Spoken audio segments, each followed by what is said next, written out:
All right. Well, first of all, thank you, Ginat, for inviting me. And actually, my wife, she will do a cooking demonstration of Japanese traditional cooking around the new year, which is kind of very beautiful presentation. You're welcome to at least to enjoy watching, because to make it may take a little bit more more effort. And also I want to thank you all who are present. Happy New Year, just past the year. And I wanted to mention, because you know very well Ginat, and you've been enjoying her wonderful work. I met Ginat long time ago. We're still both very young, but anyways, we met quite a while ago.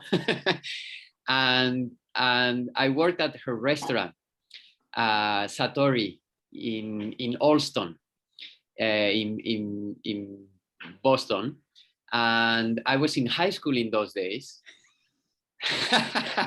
So yes, it's been a while. And she was my first, you may say, professional cooking teacher, because that was my first experience in a professional kitchen. And I always remember it, because, you know, for me, it's a wonderful memory. It was my first time as a young person to get into cooking. After that, I have been working professionally for over 5 years here in Japan. I am now in Japan.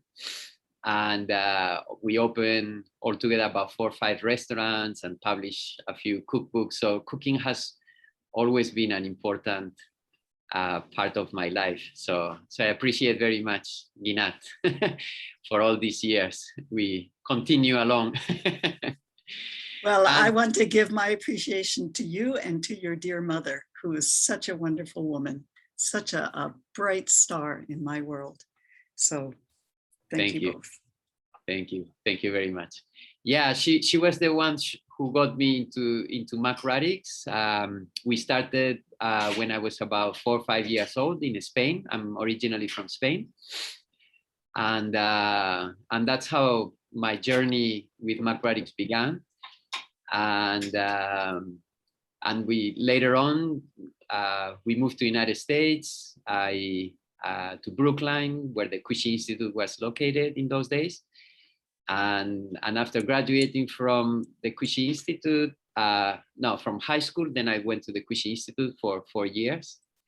So pretty much I've been around macroethics all my life. It's just become part of me all this time. And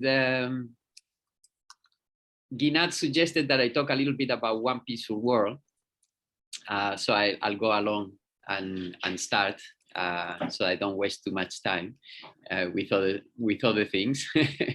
And I decided that it would be a nice theme to talk a little bit my own experience. Also, I've had the good chance to work many years along with Michio Kushi and Evelyn Kushi, not only at the Kushi Institute in the United States, but also here in Japan. We opened a Kushi Institute about 15, 16 years ago. So we worked here also in Japan. And I would say that for many of us who have been around macroethics, especially around close to working with Michio and Evelyn and around Boston, the idea of One Peaceful World and macroethics kind of come together in the same cannot be separated, you may say. It's kind of the yin and yang of the yin part is the dream or vision of creating a better world. And the yang part, the practical side, is using macroethics to help people to create a better world. So they kind of go along together. And for many of us, that's the way we interpret it or practice it. And that's what I've been doing all my life, because my mother, after she began macroethics because of health reasons, like many people at the beginning, but eventually after recovering her health and taking care of the family, obviously, because that also took quite a while, an effort, to change our diet. Then immediately she felt she wanted to teach and share with other people, and she began teaching in Spain in the late 1970s and early 1980s. She opened a natural food store because in those days it was not easy to find natural quality foods, organic foods. And all along throughout that time, the idea of one peaceful world or contributing to a better world was always kind of linked together. So I think contributing to a more peaceful world, or the dream or sharing dream of a one peaceful world, is not obviously unique to macroethics. It's probably every human being has deep inside that same feeling. But the idea of one peaceful world and the words themselves were picked by Michio Kushi. So I wanted to talk a little bit about Michio Kushi to start with, because I don't know how many of you know about him or where his vision came from. And I think there are three, I would say that three, or today I'd like to talk about three important moments in Michio's life that kind of were the beginning toward this vision of one peaceful world. Those stories are actually written by him. I don't know if you know his book, One Peaceful World. I obviously recommend it. If you have a chance, you can get it through Amazon or through the internet. And he explains a little bit about his journey. But also I was close to him, and I went to many of his classes at the Kushi Institute, and I heard directly from him many of these stories. So I will tell them as I heard them from him. I think one important kind of story in his life is when he was young, around 14 years old. He used to like to go to meditate in the morning in a shrine close to his house. And so he would go there before going to school, and he would do a little bit of meditation, just quiet meditation, nothing in particular, nothing he particularly learned, just feeling quiet. And one day he had this kind of experience in which everything kind of turned into light, and he felt that everything beyond the material side had an energetic aspect, or like everything was kind of connected together. And this connection, or this experience of everything, whole life being connected, I think that was the beginning of his vision toward one peaceful world. That word one, the idea that everything is connected, already comes from there as a one important step in his life. The second one is he was alive during the time of the war, and I think people who experience such a war in such a way, many of them also become inclined to search for peace. And there's many people in Japan during those days, including George Osawa, his teacher, and many other people in those days. After the war finished, they dedicated themselves toward developing a peaceful world. Michio was drafted into the army right at the end of the war, and he was sent to the south of Japan. He passed through Hiroshima, and then he was in Kyushu, which is close to Nagasaki. And since it was at the end of the war, eventually the bombing of Hiroshima and Nagasaki took place. And he was directly involved helping people who were coming out of Nagasaki, who were burned from the bombings. And so he was very much involved in the whole situation. That was, of course, very impacting to any human being. And on the way back toward Tokyo, where he was living, the train passed through the outskirts of Hiroshima, which was completely wiped out. I'm sure many of you know the story. And they put, they kind of put wooden boards on the train windows so they couldn't see outside. But eventually they found some places to peek outside, and he saw that the whole city was wiped out. Same city that months earlier he had passed by, and it was full of buildings and people living there.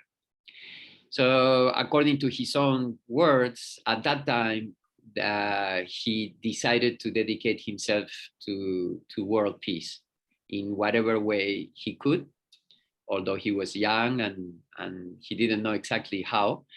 But at that time, he made his commitment, and his vision of a peaceful world started there. So now we have the one and the peaceful world kind of taking shape together. And then later, while he was studying at Tokyo University, he was studying international politics and relationships, and he heard about George Osawa. And I think that's the third big kind of steps in his life that led towards his work. And George Osawa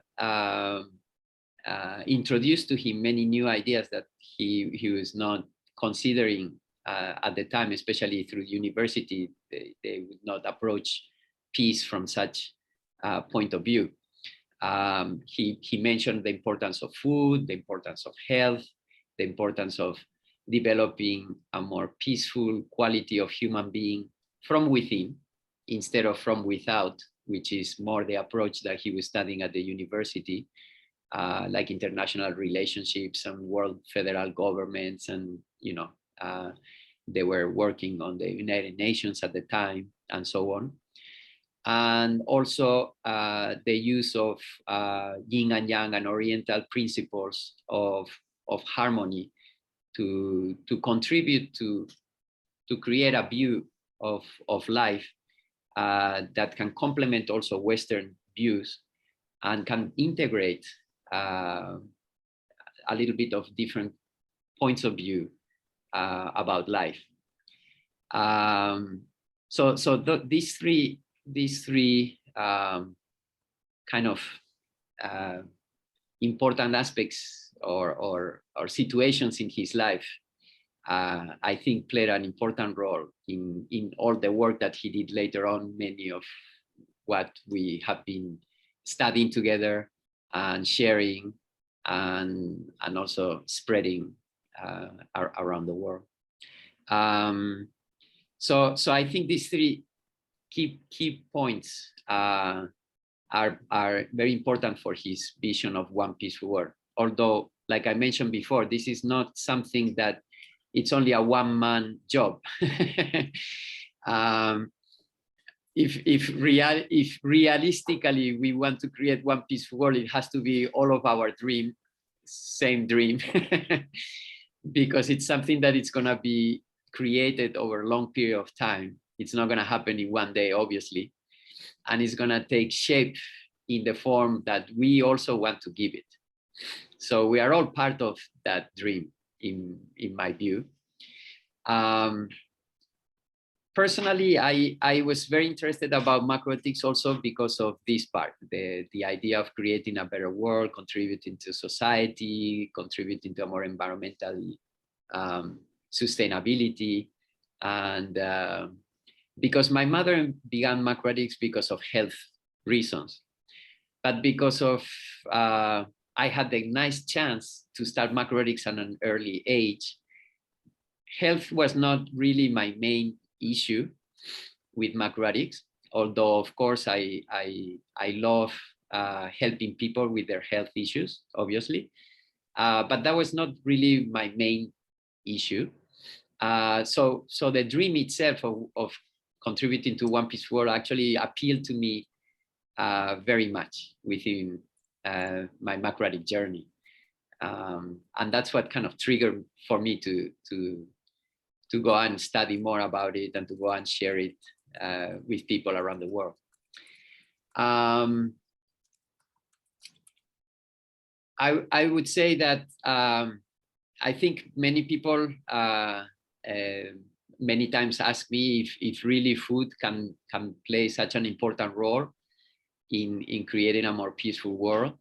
Many times also I get questions if being macroetic can really contribute toward that.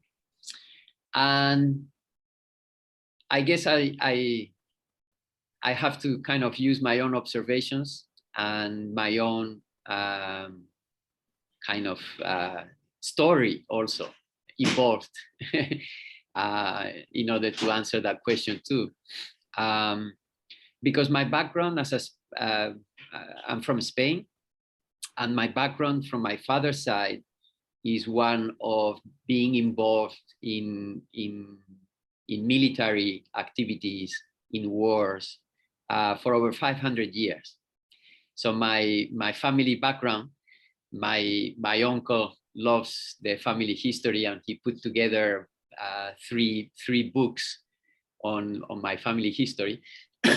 And they've been going back to over 500 years of wars, basically, because Spain is a country that has been involved in war for many years. So my ancestors were directly involved in going to Central and South America. They went to Peru. They went to the Philippines. Of course, within Europe, many wars. And my family, my grandfather was, of course, also military. Many of my cousins are in the military. So I come from a very, you may say, not very peaceful background. And sometimes I wonder if I wouldn't have met macroethics, if I wouldn't have changed my life in the way I've done, how would I think, or whether I would have got involved myself in such kind of activities. I many times wonder this, because when I look at my family, I have good relationship with everybody, but it's obvious that our way of thinking is very different. The way we view life is very different, and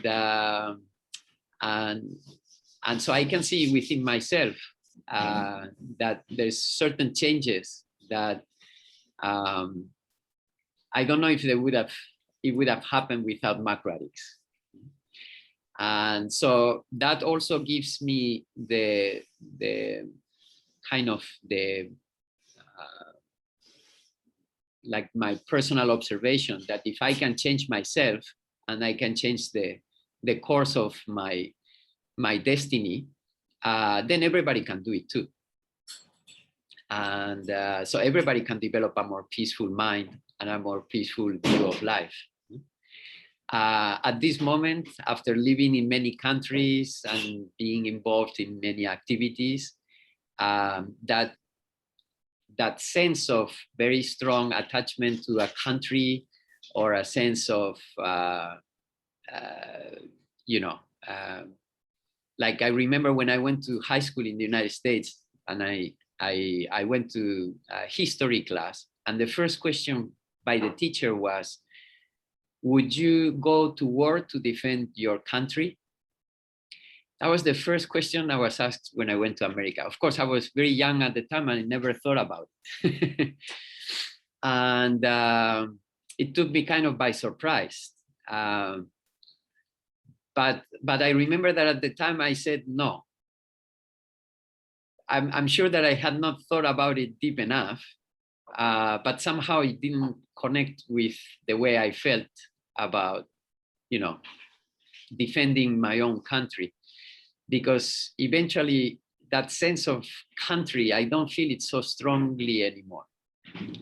I feel more connected. Would you have gone to war to protect Spain? Did you feel connected there?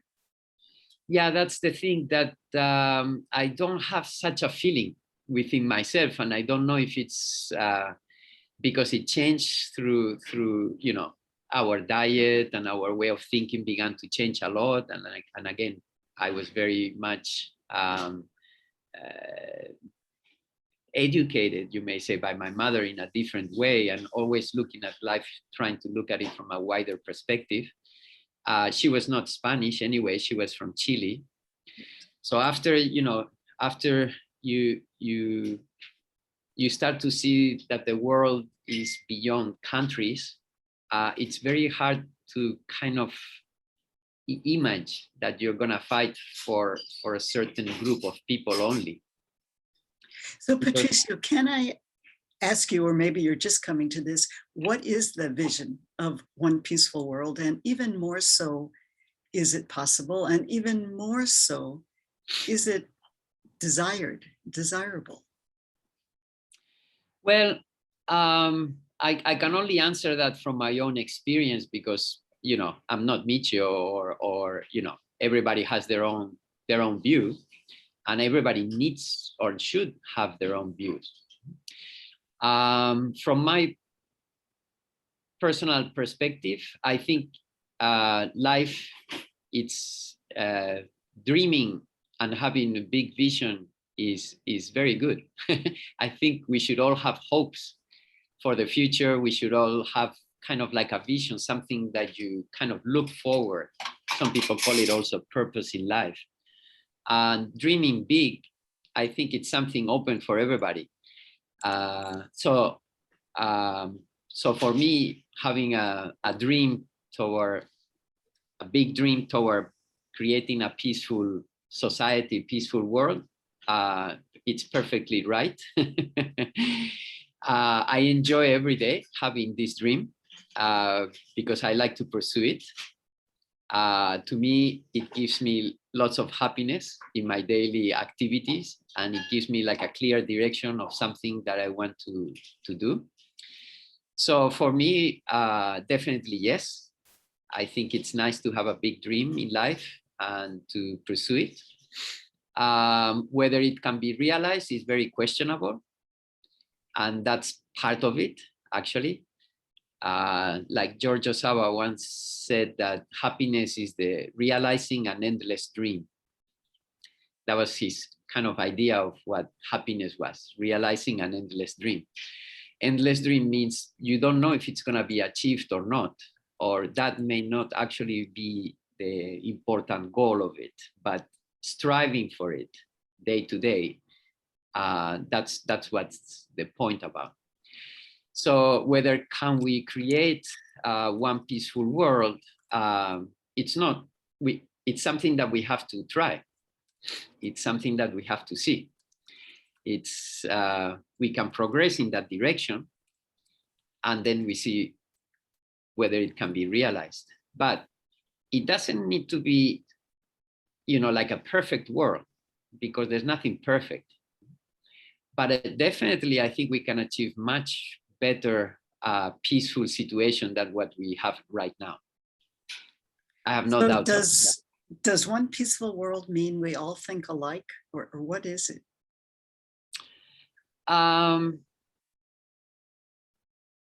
Based on a little bit the interpretation also that, of course, Michio also has been given over the years, because, you know, obviously my views have been influenced by his views over the years. You know, we come and go on this planet. We come, we are born, and eventually we have to go. So we're not here forever. We're not here for that long. And we seem to be overly attached to many things that eventually one day we have to leave behind. For me, this kind of teaching came very early, because when I used to fight with my brother for something, my mother used to say, you know, you're not going to bring that to the next life when you die. So I guess from an early age, I started to simply realize in a simple way, because I was a kid, that, you know, these so-called material things that sometimes we strive for so much, including owning land and countries and divisions, it may not really be so real as we think.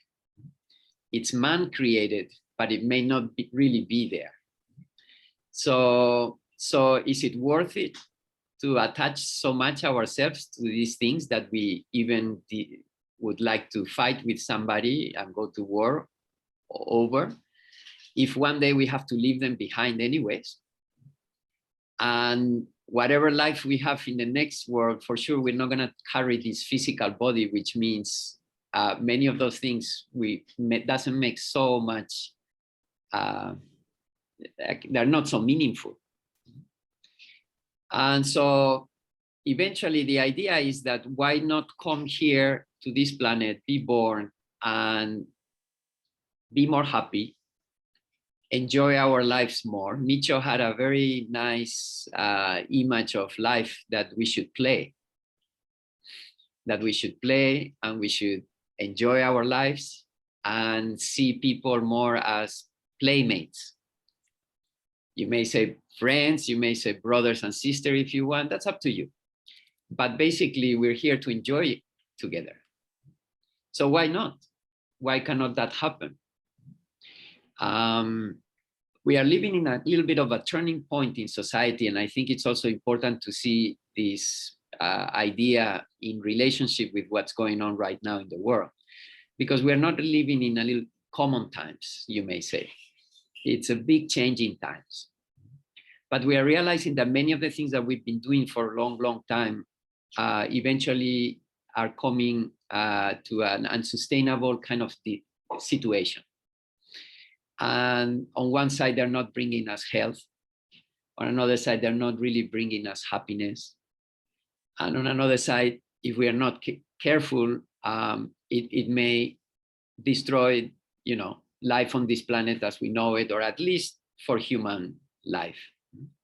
So it's not, you may say, like any time. It's a special time. It's a time of that we're going to have to do a big self-reflection. We're going to have to choose a different path.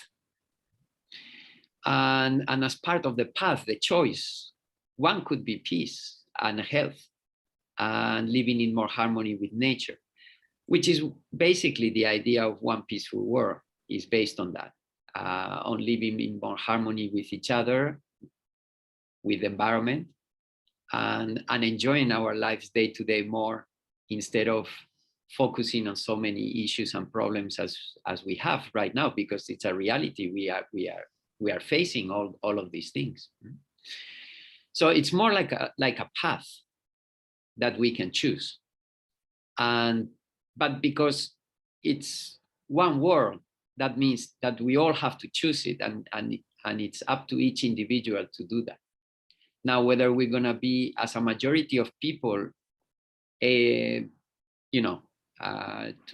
want to share that path, we don't know. And there are other options. And that's why it's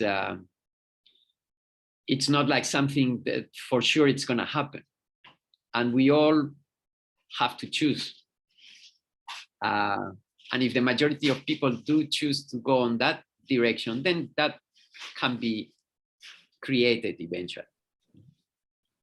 So there's nothing, what can I say? There's nothing decided yet, because we have to decide it together. Eventually, we all have to decide it. Israel is a very interesting case, because people here feel like we've been persecuted so terribly for so long. And the idea is to create a safe place, meaning dying for your country. Can you understand that? Yeah, to a certain degree, I can understand it, because I mentioned to you that I visited Israel 2 times already. So I'm a little bit familiar, not completely foreign. And I know that for many generations back, humanity have been,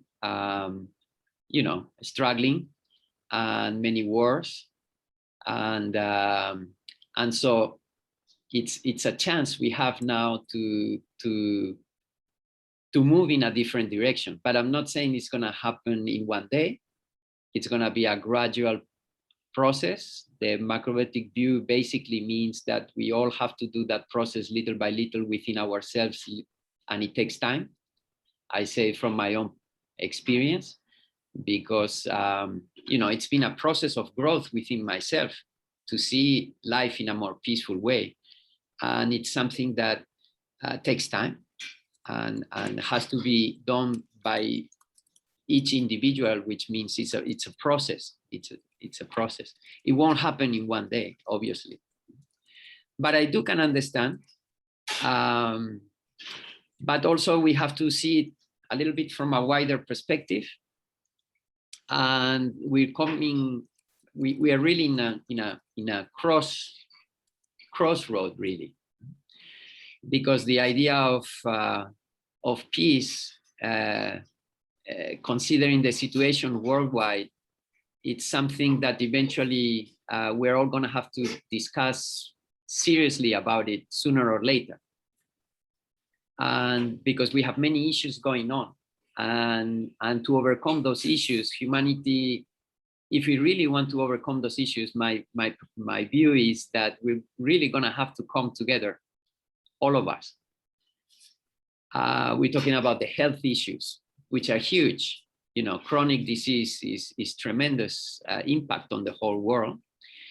And then our immunity is getting weaker and weaker, and this COVID pandemic is showing, we have tendency to pinpoint the virus is bad, but actually we have to look inside and see that our immunity is getting weaker and weaker, and we're not really learning the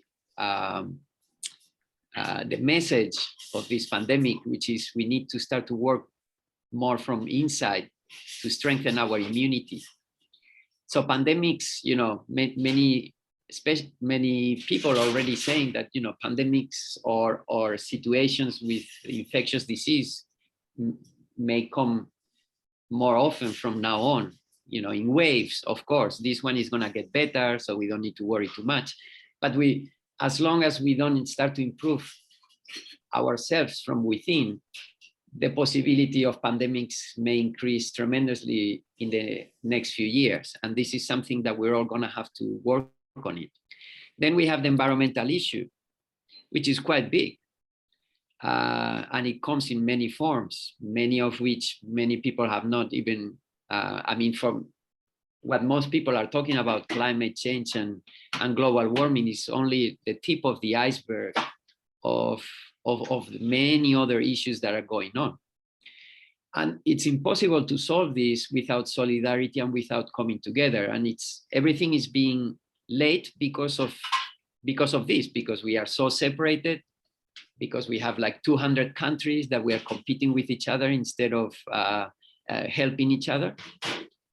And without solving that, there's no hope for anybody.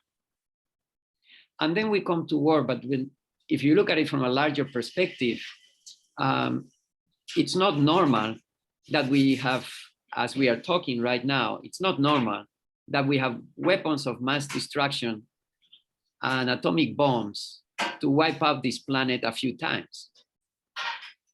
So which one is a little bit more crazy? The idea of that we can create a peaceful world, or the reality we have facing right now that we can wipe out this planet many times and there is no meaning because nobody's gonna stay and enjoy after that. Right? So since we've come to this situation in humanity, so why not go for all the way? Why not go all the way and search for a peace for the whole world, not just for a few people, but for everybody? So are you optimistic? I'm definitely optimistic, but realistic that it's not going to be easy and it's going to get worse before it gets better. So because, you know, I'm involved helping people and you know, facing the reality. I have a family. It's very tough to educate kids in our modern times. So you know, I'm in the middle of Tokyo, in a big city. I'm not, you know, living in the countryside in a beautiful place and thinking everything is gonna be all right. I'm facing all the difficulties right in front of me every single day. And yet, yes, definitely I'm optimistic because you can also see many positive changes, tremendous positive changes.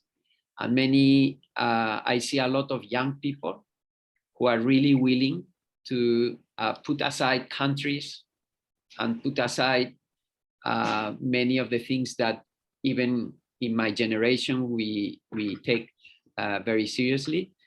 And they really want to do something for everybody, not for themselves only or for their own countries. They work together.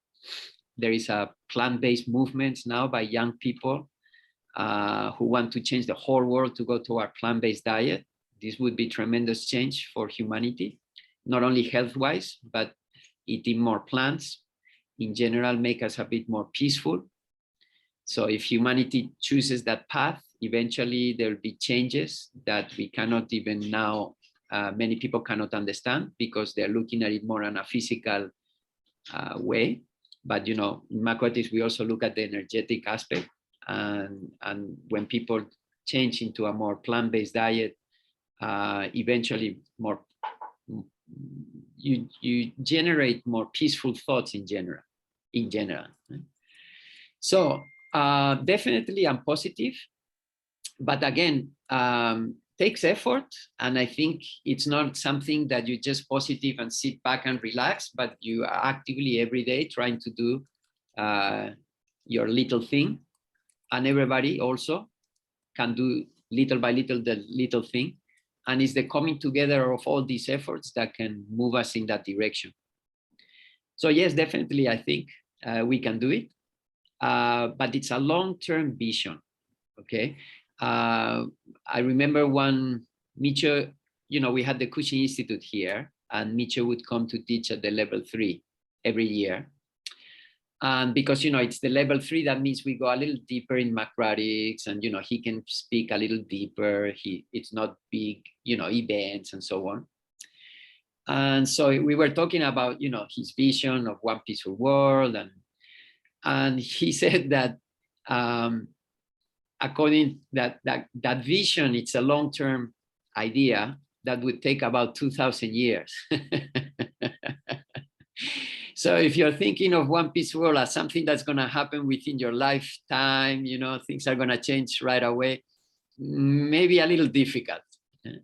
We need to have a little bit of a larger vision and know that, you know, it will take time. But again, because like I mentioned, we are also facing so many difficulties, and there is this kind of changing consciousness taking place in many people that we really need to come together to solve this. I think that itself also, along with the changes, dietary changes and other changes that will need to be taken into place, will kind of set us towards a positive direction toward humanity, definitely. Yes. Yes. That's very encouraging. 2,000 years. It's like, I've got time. That feels very good.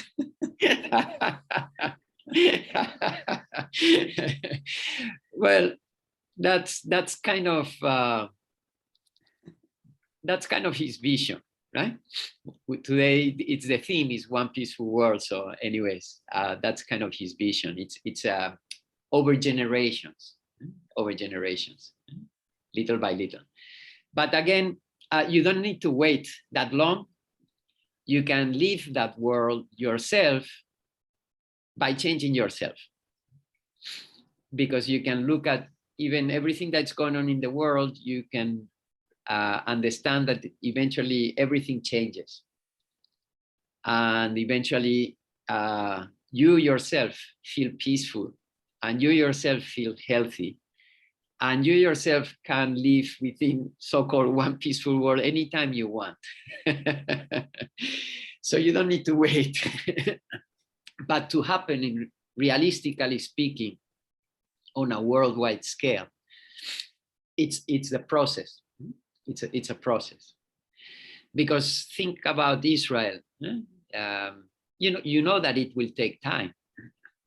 I remember when I was there, I wanted to go everywhere, including areas that were not so, that were a little bit tough to go.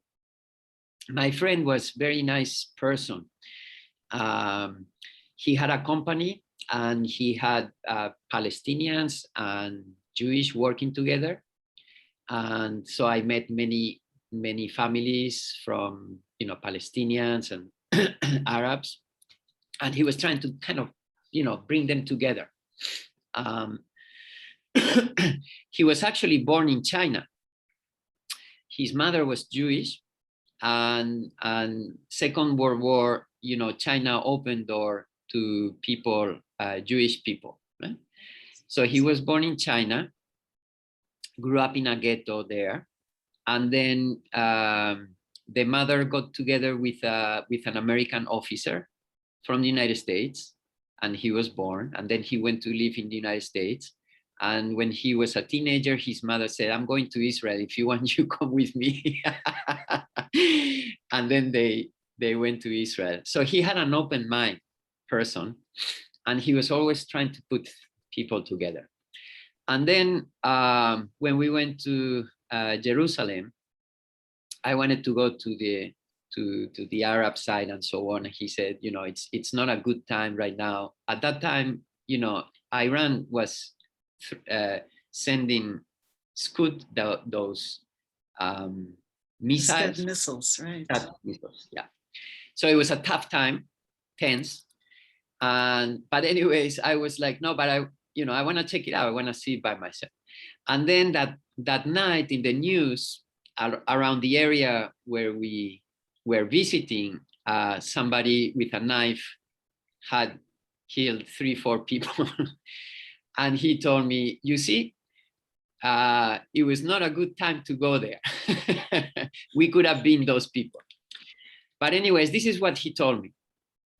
However, if you have a peaceful vibration, maybe you won't attract that kind of violence. Yes, I agree with that.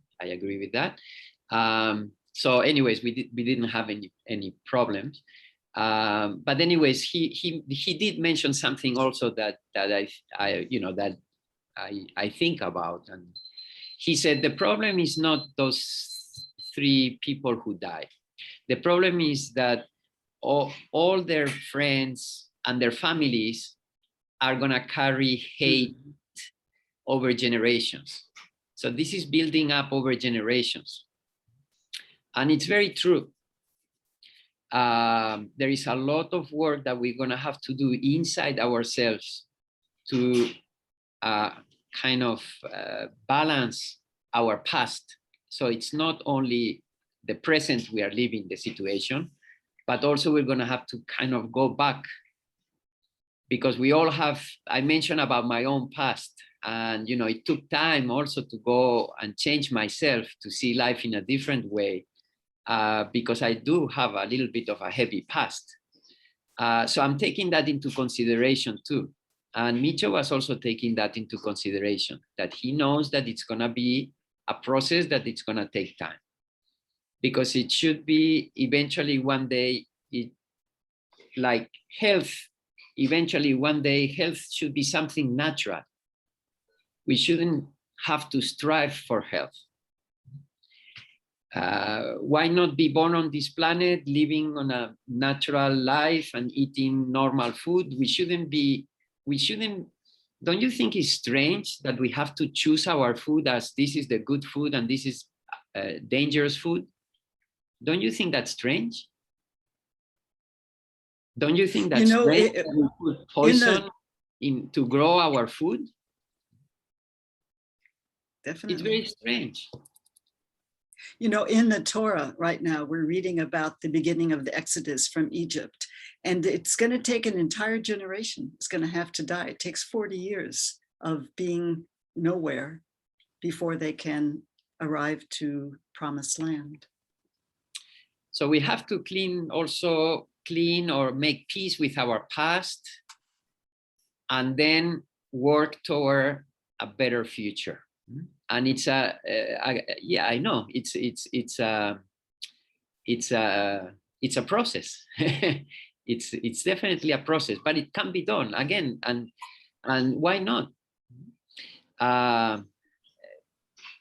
You know, we should be eating natural human food, you know, good quality, clean food. We should be born into clean air and clean water, and health shouldn't be a big issue, and environmental problems should not be a big issue. And so we should also realize that we are sharing this planet for a short time, that we are alive on this planet, and it shouldn't be a big issue, the idea that we don't fight with each other and that we can share this wonderful planet. So, you know, actually, come to think of it, what we are envisioning is not so strange.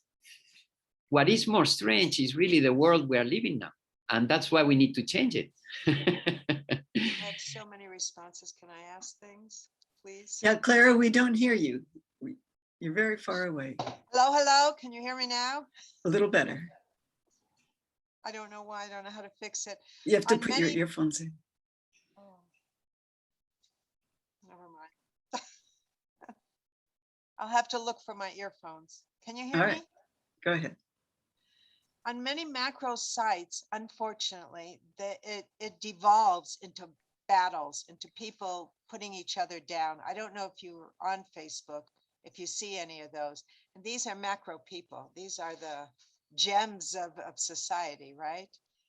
I don't agree that everybody attracts, someone just came in, that everybody attracts the violence. I think a lot of very innocent, wonderful, beautiful people have been killed, and I don't think they had that energy. I don't agree with that.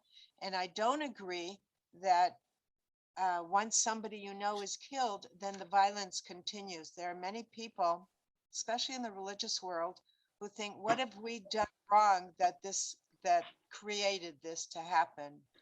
They don't get angry back at the murderers.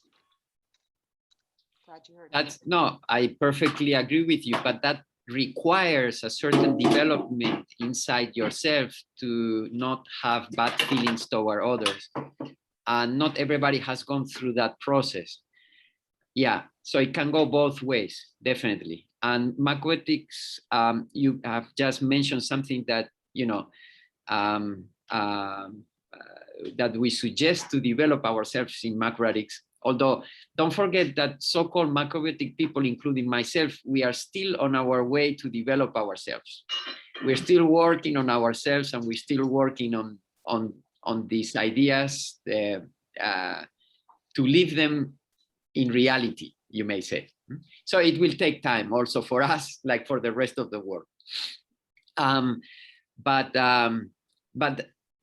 in Macroethics, we've always discussed the idea that we should take responsibility and not look at the others as the bad ones, but look what we have done ourselves to attract that. So I agree with you also with that too. Yes, yes. And within the macroethic world, yes, sometimes it's sad to see sometimes what happens, but again, after being involved with macroethics, because we are not like special separate group of people, we are just human beings. That has to be very clear. But we are trying, we are trying like other people are trying. We are trying. We are experimenting also with things, including food and other things that we try to use as tools to develop ourselves.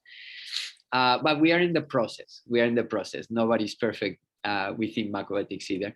But yes, I do realize that sometimes it's a little bit sad to see because we do need a little bit of a more embracing integrating kind of mentality that's sometimes a little bit lacking in macroethics. So I cannot say that all the time we can be a model yet. We still have a long way to go. We still have 2,000 years. Patricio, I want to thank you for a wonderful presentation. It's so inspiring and relaxing to speak with you. I really appreciate you and your ideas. Thank you very much. Thank you.